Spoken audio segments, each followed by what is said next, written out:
গত ৭ মার্চ ২০২৬ তারিখ শনিবার ৬ জন জেলে সুন্দরবনে মাছ ও কাঁকড়া ধরতে গেলে নানাবাহী বাহিনীর সদস্যরা তাদের ধরে নিয়ে যায় এবং জিম্মি করে রেখে মুক্তিপণ আদায়ের উদ্দেশ্যে নির্যাতন করছিল।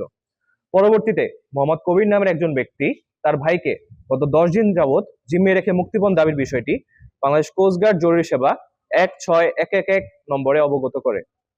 প্রাপ্ত তথ্যের ভিত্তিতে গোয়েন্দা নজরদারির মাধ্যমে আজ ১৭ মার্চ ২০২৬ তারিখ মঙ্গলবার ভোর ৫টায় কোস্টগার্ড আউটপোস্ট নোলেন কর্তৃক সুন্দরবনের শিবসা নদী সংলগ্ন কালিরখাল এলাকায় একটি বিশেষ অভিযান পরিচালনা করা হয়।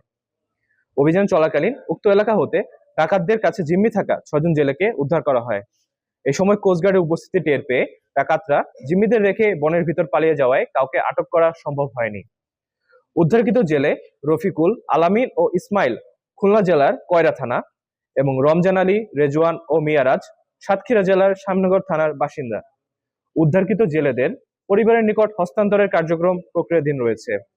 সুন্দরবনকে দোষমুক্ত রাখতে বাংলাদেশ কোস্টগার্ড ভবিষ্যতেও এ ধরনের অভিযান অব্যাহত রাখবে।